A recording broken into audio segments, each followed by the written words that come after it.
이번 작품은 소설가가 손으로 만든 소설책 지나는 노랫말에 수록된 어디로 가시나요를 각색해 만든 작품입니다.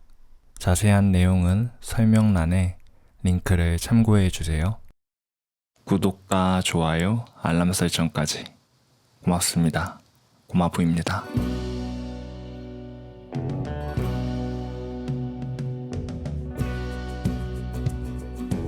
언젠가 아버지가 말했어. 인생은 여자로 시작해서 여자로 끝나게 될 거야. 그 배에서 태어나 무엇이 되었든 여자를 떠올리며 죽게 되거든. 그 말은 무언가를 모독하고 있었지. 그때 나는 아마 성경을 들고 있었을 거야.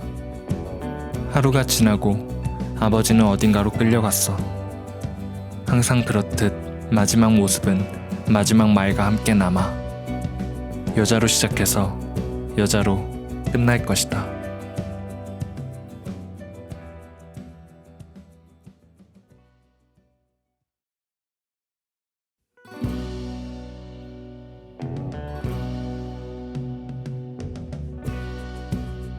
어딘가로 가다 보면 결국 길을 잃어. 정확하게 말하면 정신을 잃어. 감자칩을 사려고 편의점에 갔는데 가는 도중에 눈을 떠보면 서울역 앞이야. 물을 마시는 순간 눈을 떠보면 동해 앞이고, 아버지가 사라지고 그 사건이 있은 직후에 앓게 된 병이야. 몽유병. 하지만 그게 정말 몽유병인지 알 수가 없어. 순간의 꿈처럼 스쳐가고 긴 겨울잠처럼 머물다가 아무도 내가 비정상이라고 생각하지 않아. 단지 의식을 잃었고 길 위에서 정신을 차렸을 뿐이야. 어디로 가세요?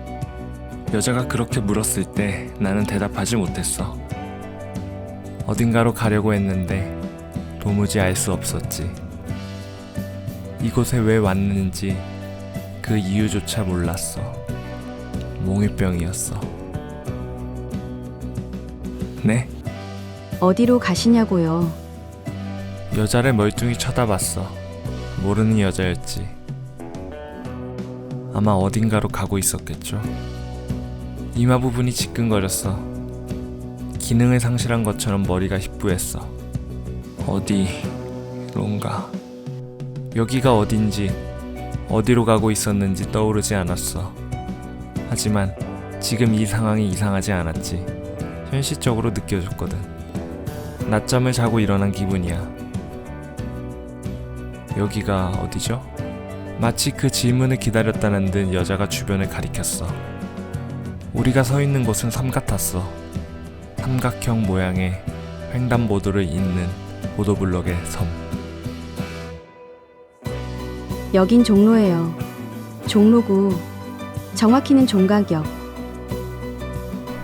십자가 모양의 사거리로 빌딩이 빼곡했어.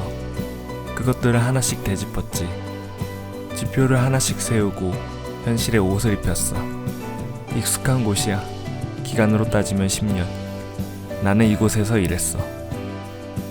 나는 건축가였습니다. 나는 건축가였어. 그것도 제법 유명한 건축가. 그걸 떠올리니 내가 누구인지, 왜 이곳에 온 건지 알 듯했어. 몽유병과 기억상실증. 지독한 병이야. 나는 지독한 장난이라고 생각했지만. 여기에도 당신의 건물이 있나요? 여자가 물었고 그녀는 주로 30층 이상의 빌딩을 보았어. 의심 가득한 눈으로. 이 높은 빌딩을 짓기엔 나는 아주 작고 아담한 사람이라고 생각했나봐. 나도 그 시선을 따라 주변을 살폈지. 하지만 내 시선은 빌딩 너머에 있었어. 길고 거대한 꼬챙이 뒤에 가려진 낮고 오래된 나의 건물들. 안을 들여다보면 철제는 녹슬고 석재는 바스라지고 있을 거야.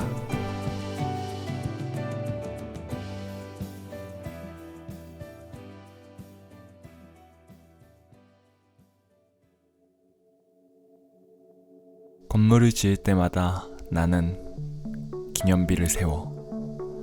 만났던 사람들에 대한 기념비.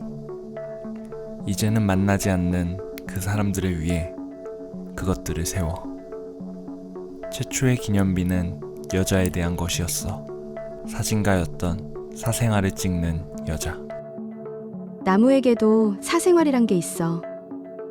그녀의 주제는 사생활이었어. 상가, 공터, 버려진 공간의 사생활. 나는 건축하는 사람이고 그걸 도무지 이해할 수 없었지. 아무나 쓸 수 있는 공간엔 사생활이란 건 없어. 건축가는 그렇게 배워. 하지만 여자는 고집했어. 누구나 갈 수 있고 누구나 볼 수 있고 누구나 존재하는 공간에도 사생활이 있다고. 나무들에게 사생활이 있어서 그걸 훔쳐보는 일은 아주 짜릿하다고. 그렇게 말했어. 한 번은 그녀를 따라간 적이 있었어. 관악산 어딘가였지. 산을 오르면서 투덜거렸어.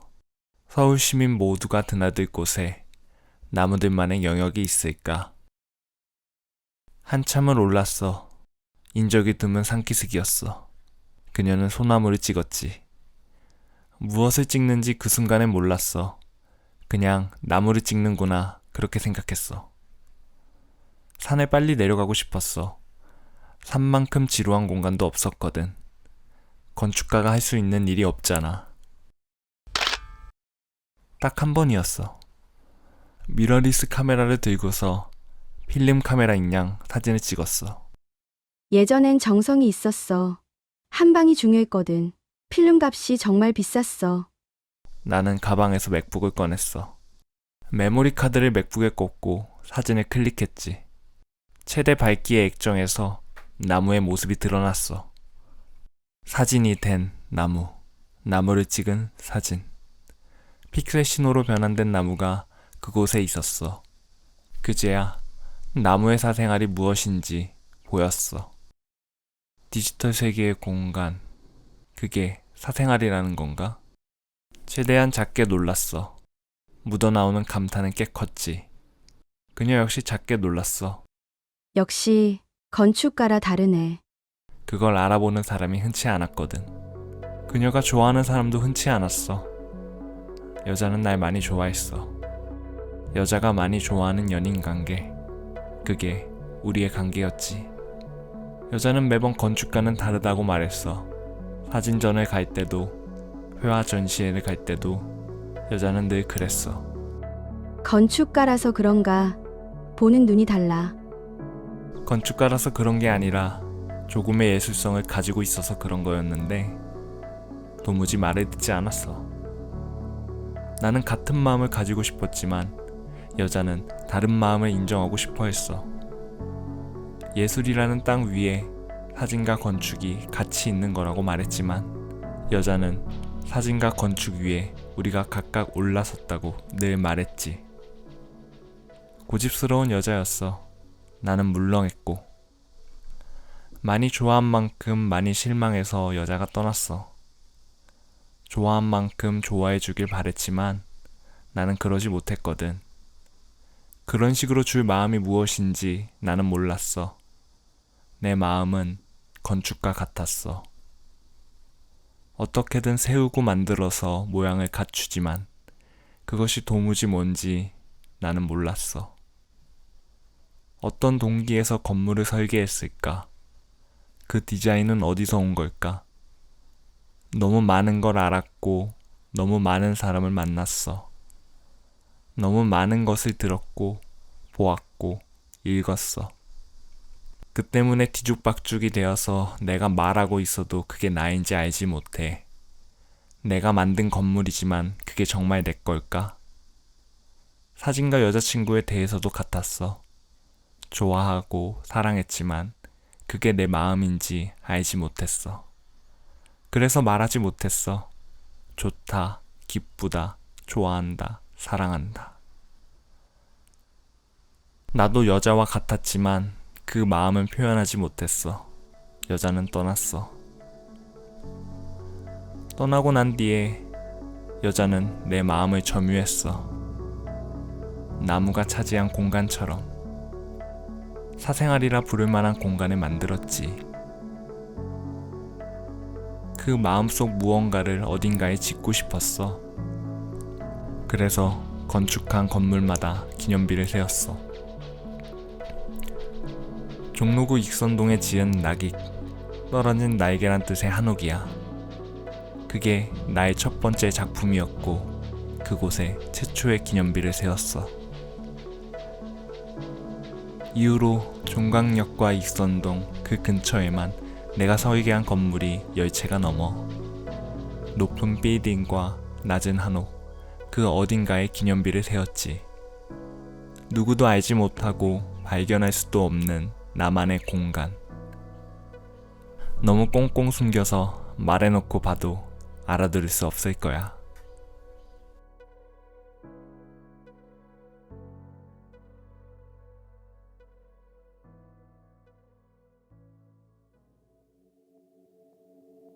이곳엔 당신의 비밀이 가득해.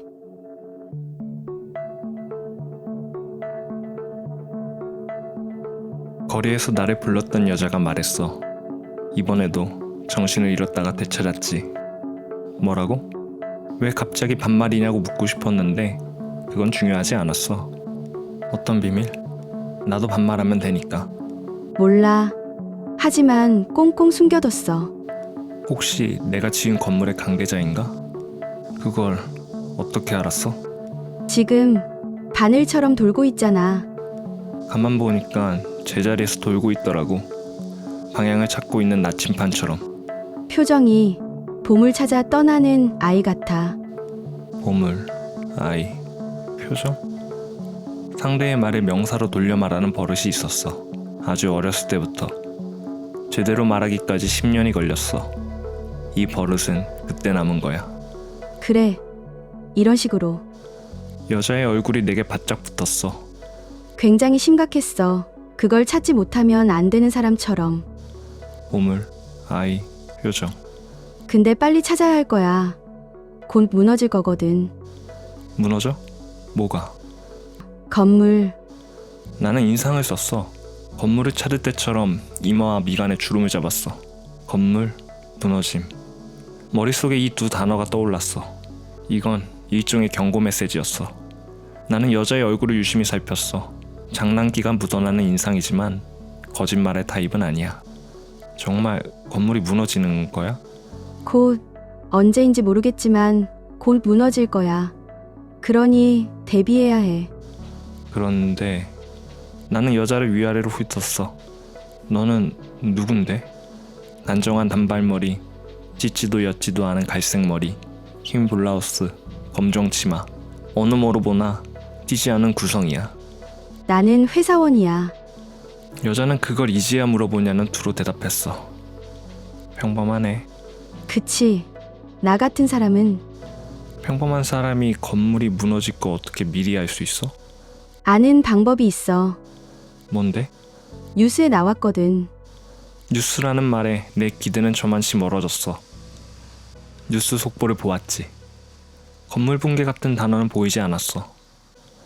이상하네. 뉴스엔 아무것도 안 나왔는데. 그래? 이상하네. 나는 있었는데. 여자가 폰을 확인하려고 하는데 전화가 왔어. 회사에서 걸려온 전화 같았지. 오히려 잘 됐다 싶었어. 건물은 무너지지 않아. 무너지지 않는 건물 때문에 이 여자를 상대할 이유가 없잖아. 도망가야지. 미안한데 이만 가볼게. 회사에서 찾네. 다행히도 여자가 먼저 가버리네. 잘 찾아봐. 당신한테 소중한 거잖아. 찾으라고? 그래. 내가 할 말은 그것뿐이야. 줄곧 이 말을 하기 위해서 기다리고 있었어. 맑기, 원해, 건물. 나는 그렇게 읊조렸어. 팔을 뻗었어. 여자를 잡으려고. 여자는 빠르게 멀어졌어. 나도 모르게 손을 뻗어서 인사했어. 어색한 웃음으로. 건물이 무너진다. 길 위에서 그렇게 되뇌었어. 그러고 보면 나는 건물 붕괴에 대해 누구보다 잘 아는 사람이야.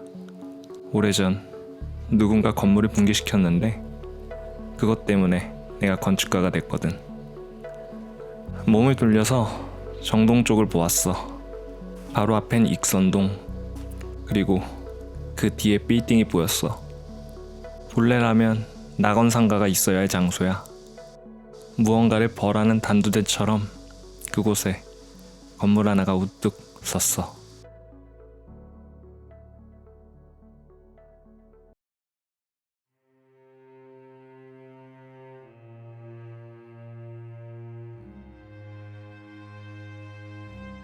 (249의) 창문과 24개의 층을 가진 단벌. 끈을 단, 벌할 벌, 벌을 끈다. 249와 24은 피해자와 유족들이 허락한 상징이야. 낙원상가가 붕괴된 그날 249명이 사망했어. 24년이 지나 테러범의 아들이 그곳에 건물을 세웠어. 그리고 피해자들이 이 건물에 단벌이란 이름을 주었지. 부모에게서 자식으로 이어진 벌을 더 이상 용납하지 않겠다는 뜻이야. 사과할 리 없어서 무고한 이들이 사과하다. 우리에게 남은 것은 조건 없는 용서뿐. 우리도 살겠거니 너희들도 살 거라. 가해자의 자식들에게 피해자들이 전한 말. 건축 기념석에 새긴 말이야. 아버지는 왜 그들과 더불어 낙원상가를 붕괴시켰을까? 16의 나에겐 그 무엇보다 큰 물음이었어. 그 답을 찾고자 나는 건축가에 진학했지. 무너뜨린 이의 이유를 찾기 위해 세우는 법을 배워야 하지 않을까? 16에 내가 생각할 수 있는 유일한 물음이었어. 피해자의 친구라는 사람들이 찾아와 나를 때렸을 때 다짐했어. 그 위에 반드시 건물을 세우겠다고. 용서를 구하는 것도 내가 짓지 않은 죄에 대한 분노도 아니었어. 단지 이유를 알고 싶었어. 너는 저주 속에서 태어나 저주를 말할 것이나 너를 건져내지 않을 것이다. 축복하리라. 저주를 알고 축복을 알지니 너로 하여금 답을 찾으려 함이다. 불과 물을 알며 빛과 어둠에 기거하고 남과 열을 통할 것이다. 선과 악으로 가거라. 너로 하여금 나는 끝을 보리라.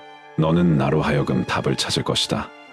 내가 볼지니 모두가 살아서 이룩한 평등이 없고 모두 죽어 이룩한 평등이 있다. 나는 시작일 뿐이다. 너는 그 씨로 자라 성장할 것이다. 내게 세상이 무엇인지 보여라.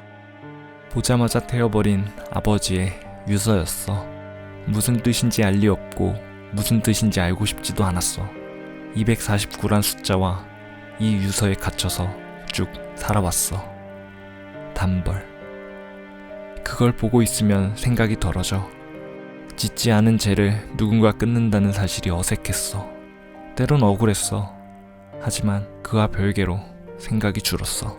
그래서 이렇게 익선동까지 찾아와서 낙익을 뒤로 두고 단벌을 보는지 모르겠어. 낙익과 단벌, 추락하는 날개와 끊어진 벌, 그 사이에 서서 무언가를 기다리고 있어. 몽유병으로 의식이 없을 때도 나는 이곳에 오길 바랬는지 몰라.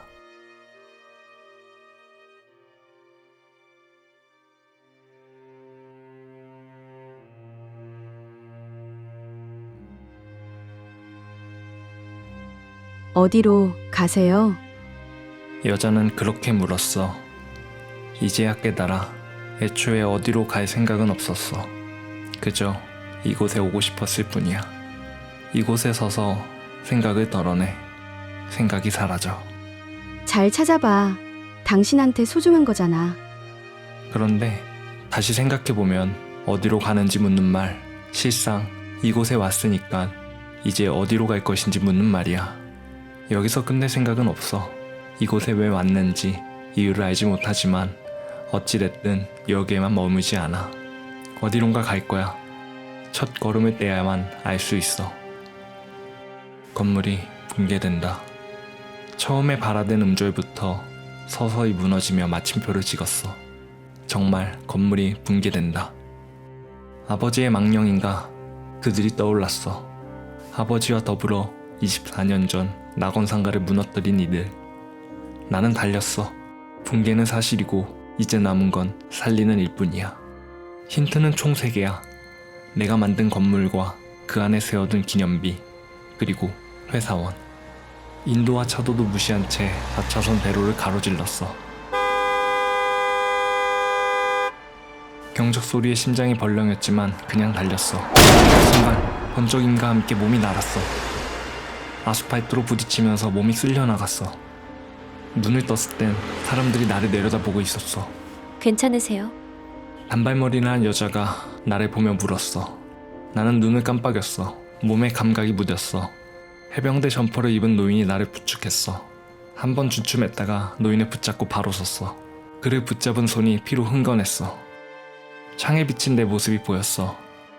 창 너머로 아이스크림을 먹는 엄마와 딸이 보였어. 아이는 기분 좋게 발을 휘저었어. 소란스러운 소리를 듣고서 엄마는 창밖으로 고개를 돌렸어. 나를 본 순간 복는 쪽으로 눈을 가렸어. 엄마와 아이를 보며 곧 벌어질 일들을 상상했어. 그런데 창에 비친 모습은 나만이 아니었어. 등 뒤 8차선대로 맞은편 남자가 평범한 눈으로 나를 보았어. 어디선가 본 눈빛이야. 마지막에 보았던 아버지와 같은 눈빛. 그건 결행을 앞둔 확신이었어. 믿음을 가진 눈이자 모두가 죽어 이룩한 평등이었어. 검정사회와 동시에 곳곳에서 시선들이 모습을 드러냈어. 그가 걸어왔어. 나를 향해서였어. 양방향에서 달려오는 차는 무시했어. 그는 마치 홍해를 걷는 사람 같았어. 경적 소리에 귀가 찢어질 듯 했지만 어떤 차도 그를 막지 못했어. 언제부터 나를 보고 있었을까? 처음부터 지켜보고 있었던 사실을 떨치지 못했어. 머리에 핏방울이 맺혔어. 절른 말로 인파를 비집고 나갔어. 어디선가 사이렌 소리가 들렸어. 병원에 가야 한다며 누군가 붙잡으려 했지만 손을 뿌리쳤어. 모퉁이를 돌아 피막골에 들어섰어. 등 뒤를 돌아봤을 때 그는 여전히 날 쫓아오고 있었지. 처음부터 보고 있었던 거야. 회사원 여자를 만나기 전부터, 익선동에 오기 전부터, 어쩌면 아버지가 끌려갔을 때도 그랬는지 몰라. 아니, 어머니로부터 거슬러 올라가 잉태의 잉태를 거쳐서 최초의 순간이었는지도 몰라. 움직일 수 없어. 그들의 집요함과 그들의 악랄함, 그들의 선함과 그들의 정의, 과정을 거쳐오며 더욱 거대해진 집념이 나는 무서웠어. 정면으로 강화문 사거리가 보이기 시작했어. 강화문을 향해 가는 이유는 그곳에서 내가 지은 대부분의 건물이 보이기 때문이야. 1층 한옥인 낙익을 제외하면 나머지 9채는 빌딩이거든. 멀리서도 보일 만큼 높이와 규모를 자랑해.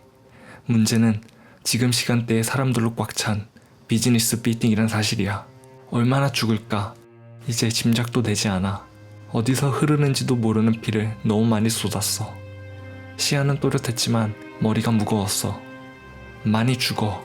아주 많이. 낙원상가에서 죽은 사람들이 하찮아 보일 정도로 죽을 거야. 난 도망칠 수 있어. 여기서 방향을 틀면 저들도 더 이상 쫓아오지 않을 거야. 그럼에도 왜 잿더미 속에 들어가려 하는 걸까? 이건 속죄일까? 무엇을 위한 속죄? 내가 짓지 않은 죄에 대한 속죄를 속죄라 말할 수 있을까? 잘 찾아봐. 당신한테 소중한 거잖아. 무엇이 내게 소중하다고 했을까? 무엇을 보고 싶고 무엇을 원하는 걸까? 역시 건축가라 다르네.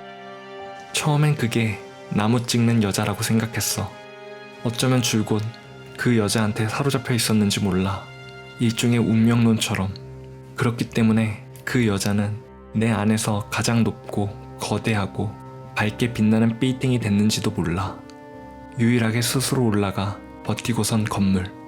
하지만 아버지에게 사로잡혔던 나는, 붕괴된 건물에 사로잡혀 속죄하고 있었던 나는 과연 사랑을 알기나 했을까?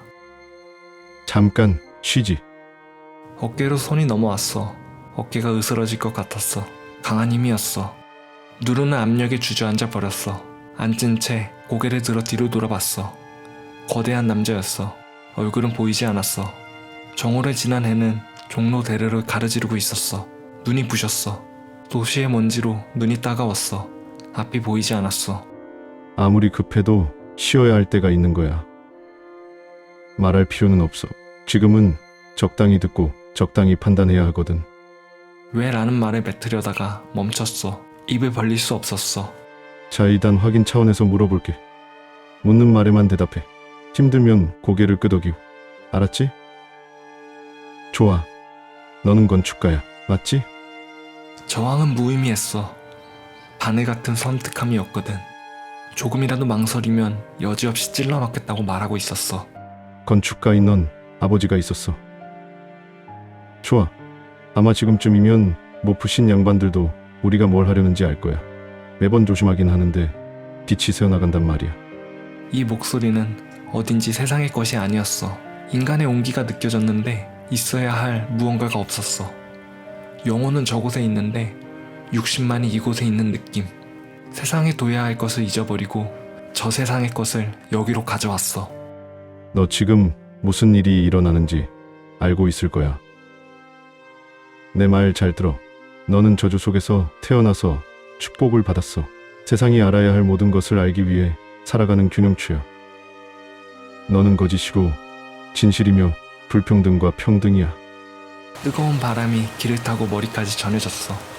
그는 속삭였어. 이 비밀이 새어나가면 안 된다는 뜻. 그걸 듣지 말아야 할 자는 신인 건가? 왜 그런지 그렇게 묻고 싶었어. 모두를 살려 평등을 이룰 것인가? 모두를 죽여 평등을 이룰 것인가? 무엇이 진실이고 무엇이 거짓인가? 이제 선택해야 돼. 넌 세상 많은 씨앗들 가운데 하나야. 뿌리이자 기둥이며 줄기야. 열매를 맺을 날이 왔어. 그리고 내 머리를 감싸 안고 정수리에 입을 맞췄어. 그의 입에서 흘러나오는 것들이 분명하게 전해졌어. 그건 기도였어. 어떤 신에게 기도하는지 스스로도 알지 못하는 기도. 무감각한 음색에 감정이 느껴지고 절망과 애환과 슬픔과 허무와 분노와 증오가 고스란히 전해졌어. 그들이 의도했던 구체적인 계획과 추상적인 의도가 흘러들어왔어. 기가 아니라 마치 신경이 연결된 것처럼. 폭탄이 설치된 빌딩은 총 2곳이야. 2곳 중 한 곳이 붕괴되고 무엇이 붕괴될지는 내 선택에 달렸어. 잘 들어. 선택이야. 어떤 선택을 하든 그건 유효해. 언제나 그렇지만 저울은 한쪽으로 기울지 않아. 내 선택이 언제나 이룰 거야. 자, 선택을 보여봐. 숨을 쉬었어. 거친 숨이었어. 이제야 그들이 나를 통해 보려 했던 말을 깨달았어. 우스웠어. 고작 그거였던가? 그런 생각에서 그들이 얼마나 치밀하게 이 일을 계획했는지 소름이 돋았어. 그의 몸이 멀어졌어. 내게서 떨어졌어. 조금씩 그들의 시선도 사라졌어. 마지막에 남은 건 그의 시선이었어. 보여봐. 너의 선택을. 그의 열기가 천천히 식어갔어. 고개를 숙인 채 실눈을 떴는데 바닥은 내 피로 흥건했어. 피가 빠져나가고 몸은 얼음처럼 녹아내렸어. 힘겹게 고개를 들고 그 남자가 사라지는 걸 보고 있었어. 대신 인파가 나를 에워쌌어. 다들 뭐라고 하는지 들리지 않았어. 핸드폰을 들고 간절하게 말하고 있었어. 내가 죽는다고 119에 소리치는 듯했어. 머리가 아팠어.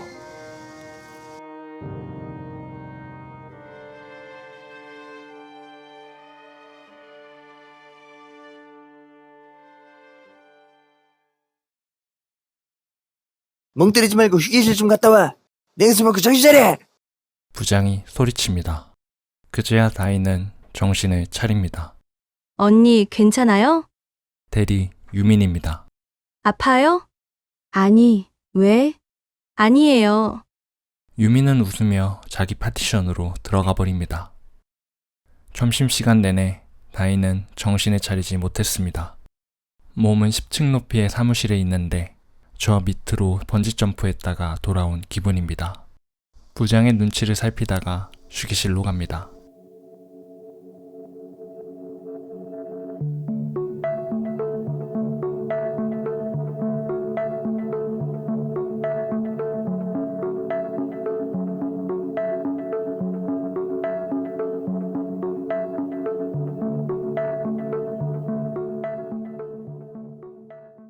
휴게실에서 헤이즐넛 향이 납니다. 지난주에 바꾼 커피 머신입니다. 찬창을 열고 헤이즐넛 캡슐을 찾고 연두색 캡슐을 손에 듭니다. 캡슐을 뜯어서 구멍에 넣는데 불현듯 너무 익숙하단 걸 깨닫습니다. 앞으로 일어날 일들을 미리 알고 있는 것처럼 그 남자와의 만남을 오래전부터 알고 있었습니다. 그건 운명이었습니다. 세월의 책엔 그렇게 적혀 있었죠.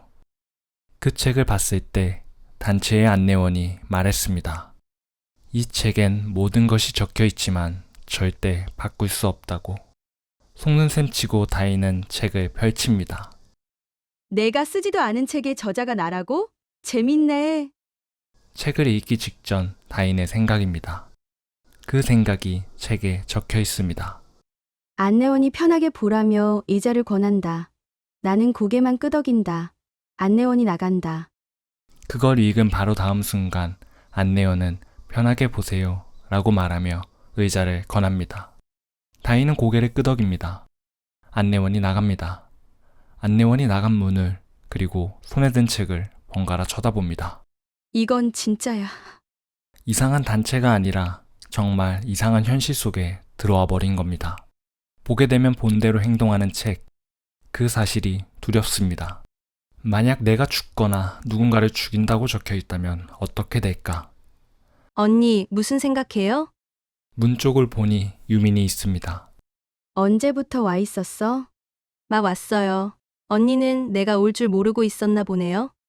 자기가 여기 와야 한다는 걸 다인이 당연히 알고 있어야 했다는 투입니다. 멍하게 유민을 바라봅니다. 노을이 지고 있습니다. 붉은 노을을 따라 휴게실도 곱게 타오릅니다. 거기에 적혀 있었어요. 여기서 언니를 만나게 될 거고 그 책에 관해 얘기를 나눌 거라고요. 유민이 돌아섭니다. 창문 쪽으로 고개를 돌려 노을을 바라봅니다. 그 남자는 만났어요? 당황스럽습니다. 그 남자와 만난 걸 어떻게 알고 있을까?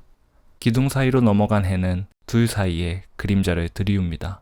표정을 들키지 않으려고 그 위에 숨습니다. 노을의 그림자로 숨는다. 그렇게 적혀 있었죠. 순간 유민이 알고 있는 게 뭔지 떠오릅니다.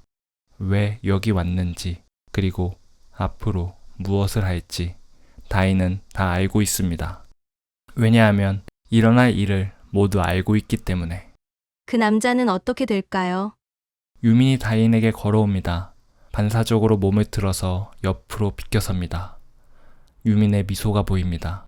이미 알고 있잖아요. 그녀가 티스푼을 집니다. 그걸 보고서야 줄곧 잊고 있던 사실을 떠올립니다. 남자는 그에 걸맞는 선택을 할 거예요. 앞으로 5분 남았어요. 5분. 그 시간이 온다면 과연 어떤 느낌일까? 줄곧 생각해왔습니다. 곧 죽어.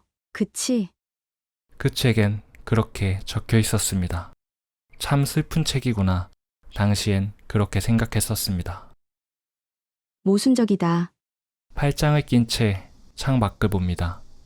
도시는 여전히 노을에 물들어 있고 노을을 보면 매번 마음이 울적해집니다. 유민 씨가 얼굴 가까이 스푼을 듭니다. 노을의 반짝입니다. 그럴 테죠. 두려워요? 늘 궁금했어요. 그 책을 읽을 때 사람들은 죽음을 어떻게 생각할지, 자기가 어떻게 죽을지 알면 사람들은 뭘 느낄지 궁금했어요. 스푼의 모습이 선명합니다. 죽음을 모르는 자가 죽음을 아는 자를 죽이는 용도로 쓰기엔 정말 작습니다. 유민 씨는 보지 않았구나. 네, 굳이. 어차피 봐봤자 심란하기만 하잖아요. 알아도 피할 수 없고. 그녀의 말투는 투정 같습니다. 그리고 그녀가 무엇을 확인하고 싶은지 알 듯합니다. 맞은편 빌딩에서 빠져나온 노을에 세상이 불타오릅니다. 빛으로 나가 그녀를 맞이합니다. 그렇게 적혀 있기 때문에 이렇게 행동하는 것인지, 이렇게 행동하기 때문에 그렇게 적혀 있는 것인지 다이는 궁금합니다. 5발자국을 걸었고 그녀 앞에 멈춰섭니다. 한 발자국에 더해 팔 하나의 거리. 유민과 다인 그리고 휴게실은 고요합니다. 줄곧 궁금했어. 정말로 이 순간에 죽을까? 그걸 피할 수 없을까? 너는 그렇게 생각해 본 적 없어? 내일 비가 온단 사실을 알면 우산을 쓸 수 있어. 눈이 온단 걸 알면 차를 타지 않겠지. 그런데 그 책의 내용을 미리 아는데도 단 한 번도 피하지 못했어. 생각해보면 간단할지 모릅니다. 모든 인간은 언젠가 죽지만 영원히 죽지 않을 것처럼 행동합니다. 이어서 어떤 문장이 떠오릅니다. 그리고 그 말을 내뱉으면 유민이 똑같이 말할 것을 알고 있습니다. 미래를 알면 미래는 고정되고 미래를 모르면 가능성만 존재해.